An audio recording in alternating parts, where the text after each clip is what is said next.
नमस्कार। 17 जुलाई की शाम आप है मेरे साथ ज़ेड टीवी रेडियो न्यूज पर, जहां देश विदेश की खबरें लेकर के आती हूं मैं रश्मि नेगी बिष्ट। और अब वक्त है न्यूज हेडलाइंस का।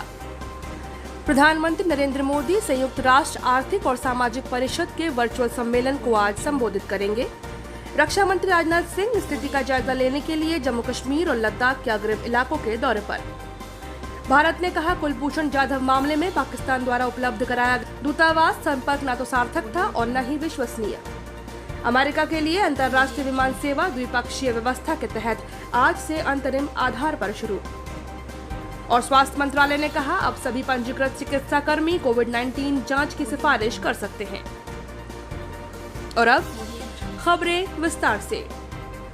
प्रधानमंत्री नरेंद्र मोदी संयुक्त राष्ट्र आर्थिक और सामाजिक परिवेश के को आज संबोधित करेंगे। न्यूयॉर्क में संयुक्त राष्ट्र मुख्यालय में होने वाले इस सम्मेलन में नॉर्वे के प्रधानमंत्री और संयुक्त राष्ट्र महासचिव अंतोनियो गुतरेस भी सत्र को संबोधित करेंगे। आर्थिक और सामाजिक परिषद की वार्षिक बैठक में विभिन्न सरकारों, निजी क्षेत्रों, शिक्षा क्षेत्र के प्रतिनिधि हिस्सा ले रहे हैं। इस वर्ष का विषय है कोविड-19 के बाद बहुपक्षवाद। 75वीं वर्षगांठ पर संयुक्त राष्ट्र का कैसा स्वरूप आवश्यक। बदलते अंतर्राष्ट्रीय परिदृश्य और कोविड-19 महामारी के मौजूदा संकट को ध्यान में रखते हुए यह सत्र बहुपक्षवाद की दिशा तय करने वाली महत्वपूर्ण ताकतों पर केंद्रित करेगा। चर्चा के दौरान सशक्त नेतृत्व, प्रभावशाली अंतर्राष्ट्रीय संस्थाओं से ज्यादा अधिकारी और आम लोगों के कारण से संबंधित प्रयासों के बढ़ाने के तौर तरीकों का पता लगाया जाएगा। इस वर्ष 17 जून को वर्ष 2021-22 के लिए भारत के सुरक्षा परिषद के अस्थायी सदस्य चुने जाने के बाद यह पहला अवसर होगा कि जब प्रधानमंत्री नरेंद्र मोदी इस सत्र को संबोधित करेंगे। इससे पहले जनवरी 2016 में प्रधानमंत्री वीडियो कॉन्फ्रेंसिंग के जरिए संयुक्त राष्ट्र आर्थिक और सामाजिक परिषद की 70वीं वर्षगांठ पर अपना संबोधन दिया था। थल सेना अध्यक्ष जनरल मनोज मुकुंद नरवणे भी इस दौरान उनके साथ होंगे। रक्षा मंत्री पूर्वी लद्दाख में सुरक्षा स्थिति की समीक्षा करेंगे। चीन के साथ हाल ही में सीमा पर तनातनी के बाद राजनाथ सिंह का लद्दाख का यह पहला दौरा होगा। चुशूल में इस महीने की 14 तारीख को दूसरे चरण में विघटन के मुख्य कमांडरों के बीच 15 घंटे की वार्ता की पृष्ठभूमि में रक्षा मंत्री की यात्रा को महत्वपूर्ण माना जा रहा है। आज की यात्रा में राजनाथ सिंह पैगोंग के पास एक फॉरवर्ड पोस्ट लुकुंग में तैनात सैनिकों और अर्धसैनिक बलों से मिलेंगे। फॉरवर्ड पोस्ट के लिए रवाना होने से पहले रक्षा मंत्री को सैन्य बलों के बीच परिचालन समन्वय पर एक प्रदर्शन किया जाता है, जिसमें पैराग्लाइडिंग भी शामिल है। राजनाथ सिंह को सुरक्षा स्थिति के बारे में जानकारी दी जाएगी। राजनाथ सिंह का हिमालय की पीर पंजाल चोटियों में लेह मनाली राजमार्ग पर रोहतांग सुरंग का दौरा करने का भी कार्यक्रम है, जिसका नाम पूर्व प्रधानमंत्री अटल बिहारी वाजपेयी की स्मृति में अटल सुरंग रखा गया है।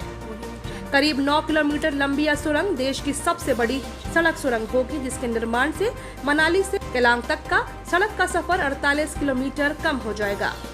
सामरिक दृष्टि से महत्वपूर्ण मनाली लेह मार्ग का उपयोग भारतीय सेना लद्दाख के सीमावर्ती इलाकों में तैनात सैनिकों के लिए आवश्यक रसद और अन्य सामग्री की सप्लाई के लिए भी करती है। विदेश मंत्रालय ने कहा कि पाकिस्तान ने भारतीय दूतावास के अधिकारियों को बिना रुकावट, बिना शर्त के कुलभूषण जाधव से नहीं मिलने दिया गया। एक बयान में विदेश मंत्रालय के प्रवक्ता अनुराग श्रीवास्तव ने कहा कि इसके विपरीत भारतीय पक्ष के विरोध के बावजूद पाकिस्तानी अधिकारी धमकी भरे दुस्साहस के साथ जाधव के बिल्कुल करीब मौजूद रहे। प्रवक्ता ने बताया कि जाधव के साथ भारतीय अधिकारियों की पूरी बातचीत कैमरे में रिकॉर्ड होती दिख रही थी। इस दौरान जाधव तनाव में दिख रहे थे और उन्होंने यह बात दूतावास के अधिकारियों को भी बताई। कुलभूषण जाधव के साथ मुलाकात की जो व्यवस्था की गई थी, उनमें खुलकर बातचीत करने की गुंजाइश नहीं थी और दूतावास के अधिकारी जाधव को उनके कानूनी अधिकारों के बारे में ढंग से जानकारी नहीं दे सके और उन्हें कानूनी प्रतिनिधित्व के लिए जाधव की लिखित सहमति लेने से भी रोका गया। इन परिस्थितियों में भारतीय दूतावास के अधिकारियों का मानना था कि कुलभूषण जाधव से मिलने की पाकिस्तान की पेशकश अर्थहीन थी। इस रवैये पर विशेष दर्ज करने के बाद भारतीय दूतावास के अधिकारी मौके से चले गए। अनुराग श्रीवास्तव ने कहा कि यह साफ है कि इस मामले में पाकिस्तान का रवैया बाधक बना रहा। उन्होंने कहा कि पाकिस्तान ने 2019 के फैसले को पूरी तरह लागू करने के अंतर्राष्ट्रीय न्यायालय के आदेश का न केवल उल्लंघन किया बल्कि अपने ही अध्यादेश के अनुसार कार्यवाही नहीं की। श्रीवास्तव ने कुलभूषण जाधव की सुरक्षित वापसी की भारतीय प्रतिबद्धता दोहराई। उन्होंने कहा कि कल के घटनाक्रम को ध्यान में रखते हुए आगे की कार्यवाही पर निर्णय लिया जाएगा। विदेश मंत्रालय के प्रवक्ता ने कहा कि जाधव के साथ भारतीय अधिकारियों की बातचीत पूरी तरह से गोपनीय होनी चाहिए और बातचीत के समय कोई भी पाकिस्तानी अधिकारी नहीं होना चाहिए। भारत और अमेरिका के व्यापार और आर्थिक संबंध और मजबूत करने के लिए मिलकर काम करने की प्रतिबद्धता व्यक्त की है। वाणिज्य मंत्री पीयूष गोयल और अमेरिका के वाणिज्य मंत्री विल्बर रॉस के बीच कल अनौपचारिक ऑनलाइन बातचीत हुई। दोनों नेताओं ने कोविड-19 की स्थिति पर विचार किया और इस महामारी से संघर्ष में दोनों देशों के बीच सहयोग की सराहना की। उन्होंने भारत और अमेरिका के बीच जारी व्यापार वार्ताओं में हुई प्रगति पर संतोष व्यक्त किया। वाणिज्य मंत्री पीयूष गोयल ने लंबित भारत अमेरिका सामाजिक सुरक्षा समग्र संधि का भी शुभारंभ किया। अमेरिकी राष्ट्रपति डोनाल्ड ट्रंप की इस वर्ष फरवरी में भारत यात्रा के दौरान इस पर चर्चा हुई थी। विल्बर रॉस ने इस मुद्दे का संभव समाधान तलाशने के लिए अमेरिका के सामाजिक सुरक्षा प्रचारक और संबंधित भारतीय अधिकारियों के बीच बैठक आयोजित किए जाने का प्रस्ताव किया। दोनों देशों के बीच समुद्री जीव संरक्षण के बारे में भी चर्चा हुई। इस सिलसिले में भारत मत्स्य विभाग, वन और पर्यावरण मंत्रालय तथा अमेरिकी विदेश मंत्रालय के अधिकारियों के बीच विचार विमर्श को लेकर सहमति बनी। जम्मू कश्मीर के कुलगाम जिले में नागनान चिम्बर इलाके में आज सुबह सुरक्षा बलों के साथ गोलीबारी में 2 आतंकवादियों को मार गिराया गया। कुलगाम के वरिष्ठ पुलिस अधीक्षक गुरविंदर पाल सिंह ने बताया कि सुरक्षा बलों के संयुक्त दस्ते आतंकवादियों की मौजूदगी का सुराग मिलने के बाद इलाके की नाकेबंदी कर तलाशी अभियान शुरू किया था। जैसे ही सुरक्षा बल संदिग्ध स्थान पर पहुंचे, छिपे आतंकियों ने गोलीबारी शुरू कर दी। जवाबी कार्यवाही में 2 आतंकवादी मारे गए। उनकी पहचान का पता लगाया जा रहा है। जम्मू कश्मीर में सेना ने कल कुपवाड़ा जिले में नियंत्रण रेखा के निकट घुसपैठ की कोशिश नाकाम कर दी और एक आतंकवादी को मार गिराया। सेना सूत्रों के अनुसार केरन सेक्टर में नियंत्रण रेखा के पार संदिग्ध गति नजर आने पर सतर्क सैनिकों ने कार्यवाही की और घुसपैठिए को मार गिराया। घुसपैठ स्थल से AK-47 राइफल बरामद की गई है। देश में कोरोना वायरस से स्वस्थ होने वालों की कुल संख्या 6,12,815 हो गई है। स्वस्थ होने वालों की दर 63.25% हो गई है। पिछले 24 घंटों में रिकॉर्ड 20,783 लोग स्वस्थ हो गए। देश में कुल 3,31,146 मरीजों का इलाज चल रहा है। स्वास्थ्य और परिवार कल्याण मंत्रालय के अनुसार पिछले 24 घंटों के दौरान 32,695 लोग संक्रमित हुए और 606 लोगों की मौत हुई। देश में कुल मृतकों की संख्या 24,915 हो गई है। उत्तर प्रदेश के मुख्यमंत्री योगी आदित्यनाथ ने पूरे राज्य में कोरोना संक्रमण पर नियंत्रण के लिए 1 लाख निगरानी टीम बनाने का निर्देश दिया है। कल रात लखनऊ में समीक्षा बैठक में मुख्यमंत्री ने आवश्यक रणनीति बनाने के लिए प्रमुख संस्थानों के वरिष्ठ चिकित्सकों और निर्देशकों की विशेष टीम गठित करने का भी आदेश दिया।